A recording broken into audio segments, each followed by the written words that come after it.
제가 봤을 때는 올해는 이렇게 안 갑니다. 고전소설이 앞으로 9월과 수능에서 둘 다 연계될 가능성이 높고, 현대소설은 연계를 이제 안 할 가능성이 굉장히 높아요.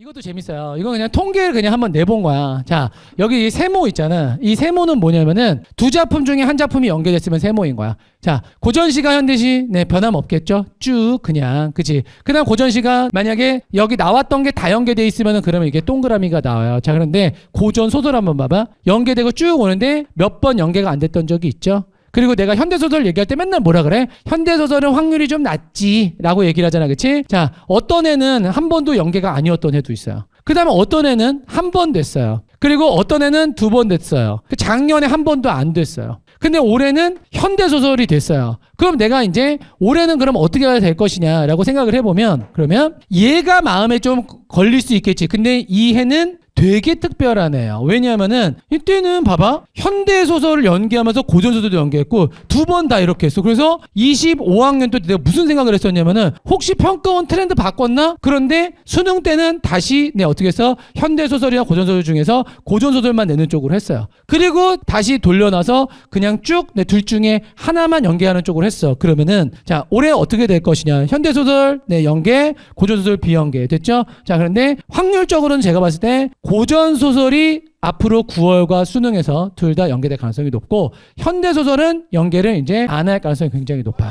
그리고 여기 이제 이 표에 너무 재밌는 게 있는데 뭐냐면은, 내가 이것도 이제 얘한테 다 던진 다음에 조사해봐 이렇게 해서 표를 만들어 해가지고 이제 했단 말이야. 그런데 빠진 게 있죠. 빠진 게 있잖아. 아니 얘는 왜 빼? 그렇잖아. 얘는 빼버린 거야. 왜? 연계가 된 적이 없으니까. 연계가 된 적이 없으니까 빼버린 거야. 자, 거기다가 근데 얘는 출제라도 됐지. 그잖아. 얘는 아예 최근에 낸 적이 없으니까 아예 빼버려. 얘 존재를 몰라. 극문학 존재를 몰라. 그런데 그래서 저는 개인적으로는 9월에는 극문학을 한 번쯤 내주는 것도 방법일 수 있겠다. 수능 때는 좀 부담스러우니까 9평 때는 수필 빼고 극문학. 근데 그거는 우리한테 엄청 데미지는 아니에요. 그런데 이제 지금까지 극문학 왜 좀 피했었냐면은, 극문학이 들어오게 되면은 읽기에 대한 부담이 좀 있어요. 읽기에 대한 부담이 있어서 그거를 좀 피하게 해주려고 사실은 수필을 계속 냈던 건데, 근데 요번에 한 번은 극문학을 줘야 되지 않을까. 자, 그래서 아무튼 중요한 건 뭐냐면 그냥 고전시가 현대시는 둘 중에 하나 아니면 셋 중에 하나 내는 거는 그건 정해진 거다. 그리고 현대소설, 고전소설 중에서는 고전소설이 나올 가능성이 이제 더 높아졌다 라는 거지.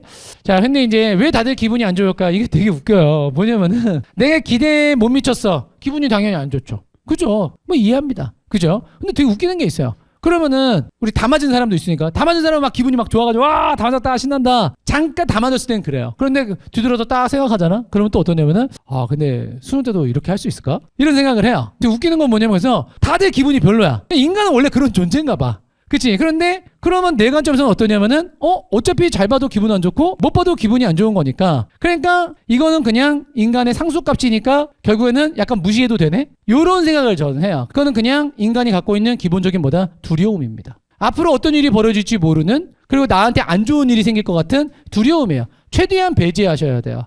지금 이제 여러분들이 시험 보고 나서 내가 이거를 바탕으로 해서 어떻게 이제 상승 포인트를 다시 만들 것이냐. 첫 번째, 이거 열심히 다 한 사람도 있을 거야. 풀이 과정에 대해서 복귀하는 거. 내가 무슨 생각을 했지? 내가 왜 이런 선택을 했지? 다 생각이 나셔야 돼요. 그래서 거기서 내가 고칠 건 무엇일까? 그러니까 최악의, 예를 들면은 시험 본 다음에 오답 풀이가 뭐냐면은 해설 쭉 읽어봐요. 그렇네.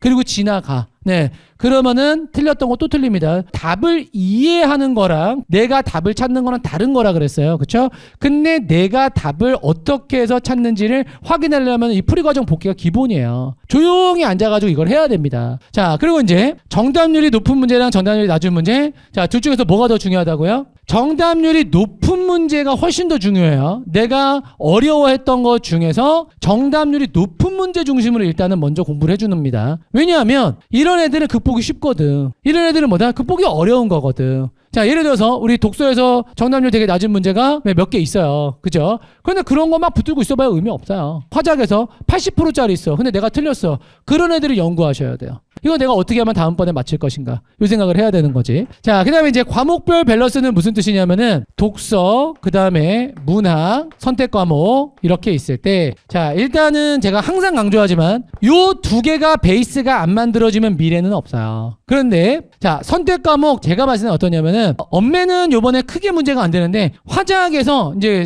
생각들이 좀 많아져야 돼. 뭐냐면은 화작이 예를 들면은 본인이 3개 이상 틀렸다? 라고 하면은 각 잡고 화작에다가 시간을 좀 투자하셔야 돼요. 그래서 이게 이제 2개 안쪽, 1개 안쪽으로 계속 들어와질 때까지, 그때까지는 얘한테 밸런스를 많이 둡니다. 자, 그 다음에 문학은 요번에 다른 때보다 쉬운 게 맞아요. 그래서 문학을 다 맞은 사람 되게 많잖아, 그치? 그런데 이 와중에 예를 들면은 문학은 제가 기준을 3개라고 봐요.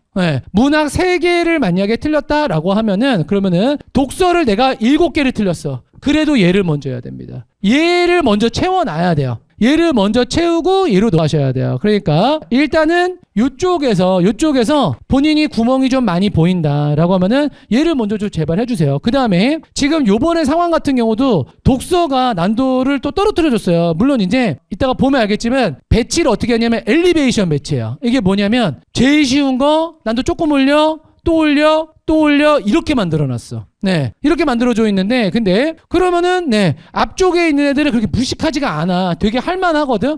그런데 여기서 또 시간을 너무 소모해가지고 여기를 또 건드리지 못한 사람들은 되게 억울하죠. 왜냐면은 내가 풀어보면 얘 되게 할만하거든. 아시겠죠? 그래서 얘가 다 차 올라오면 그때는 또 독서 쪽에다 무게를 또 옮겨주셔야 돼요. 그러면은 지금 요번에 얘랑 점수가 괜찮은 사람들 있죠? 그런 사람들은 뭐다? 독서에다 이제 무게 주셔야 돼요. 독서에다 무게를 줘야지만 대응이 될 겁니다. 옛날에 이런 적도 있었어. 독서론 없으면서 지문 3개 있는데 지문이 대개가 상이야. 피할 게 없어. 선구 이런 거 의미 없어. 3개 다 어려워. 이런 상황도 있었거든. 근데 지금은 아니에요. 제가 봤을 때는 올해는 이렇게 안 갑니다. 그러면은 하중상 아니면 중중상 아니면은 하중중 이렇게 갈 가능성이 있단 말이야. 그러면 앞쪽 거는 다 맞춰줘야지. 그치? 앞쪽 거까지는 다 풀어줘야 되는 거야. 그러니까 독서도 같이 가셔야 된다. 자, 그럼 이제 하나씩 보면서 이 이야기를